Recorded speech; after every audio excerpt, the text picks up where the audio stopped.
Okay.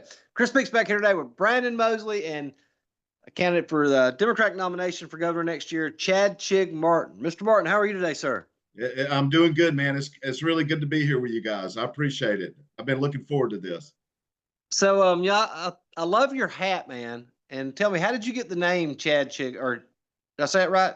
Yeah, I've got you confused. Well, last week I called Christina McKenna Susan several times during the podcast. So how'd you get that name? It's so cool.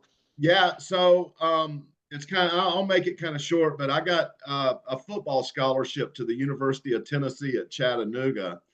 And so when I was a player up there was this guy in Chattanooga named Michael Chig Martin. And anyway, he was kind of famous triathlete in that area.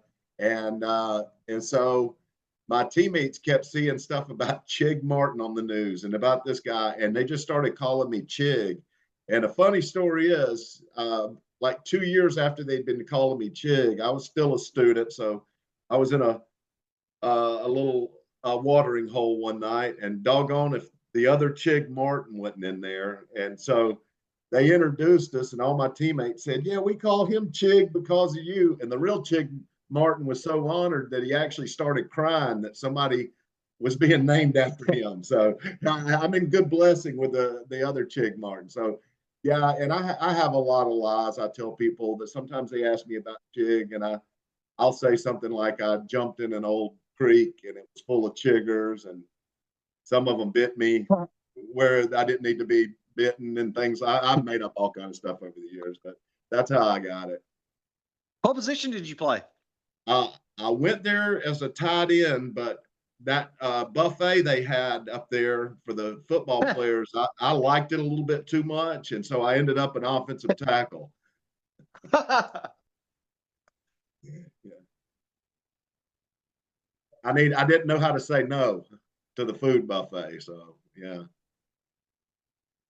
Completely understand.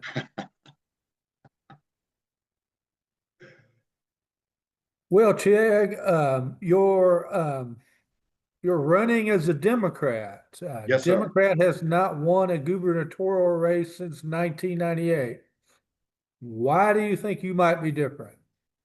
Well, I think actually, and I wouldn't have said this. I ran, as you know, Brandon, in the last go around, and I really would have never said this, but this go around, um, first of all, I have to get through this primary. That's going to be my biggest and toughest challenge. And so, but let's just think positively and say I get through the primary.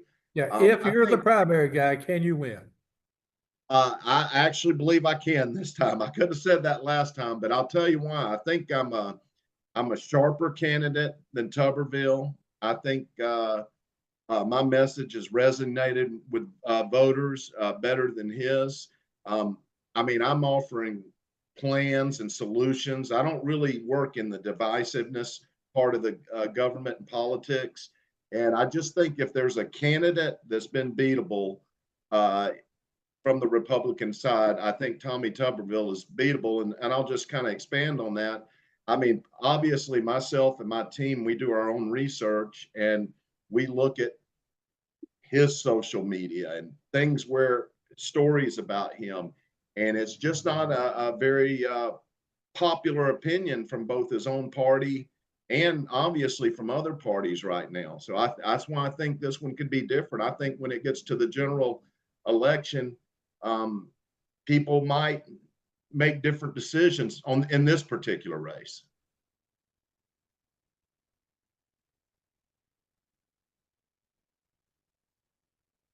Have you froze up on us, Christopher? No, I didn't know if you had a follow-up question. So, tell me a little bit about, you've been in several businesses. How did you get started creating so many different entrepreneurs? Well, a lot of, and I tell this story, I was really fortunate that when I got through with my football playing career, that I was able to start at the top, and that was with a job selling Electrolux vacuum cleaners door to door. And it was horrific start to my career, and especially with a child on the way.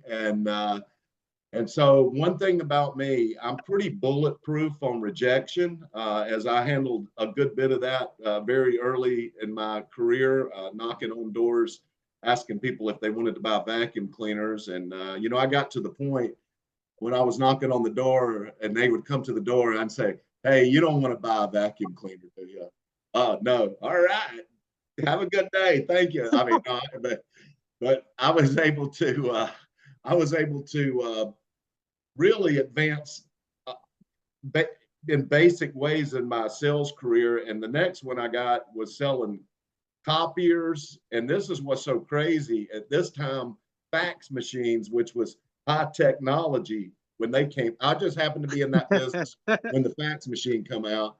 And man, we sold those things like hotcakes. People couldn't believe you could print something off or write a note and just send it to somebody through the telephone line.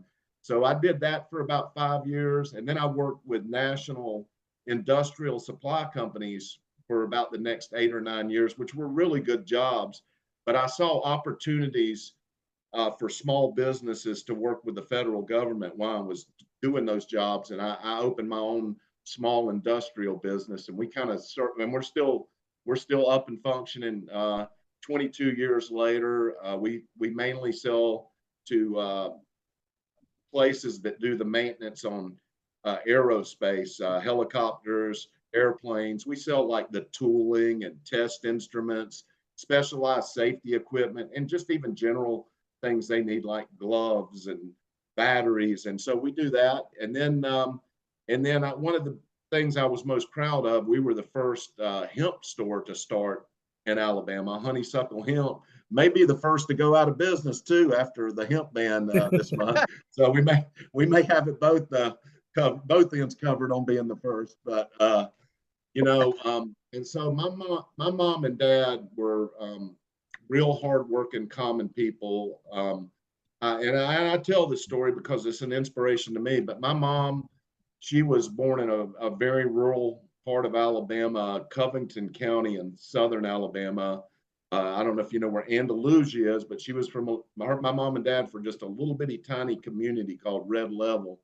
And my mom, she only finished 10th grade. Her mom had died at birth with her, and she just come from a very poor family. And so she was a tough lady. And my dad, he just finished high school, and man, they got married right away, and both of them went to work. And my mom worked so hard running a beauty shop in one end of our house for over 20 years. And my dad worked as a aircraft maintenance mechanic at Fort Rucker down here on the helicopters. But while he was doing that, he had started a mobile home park right around the house we lived in out in the country. And it was all soldiers. They didn't have enough barracks for the soldiers at that time.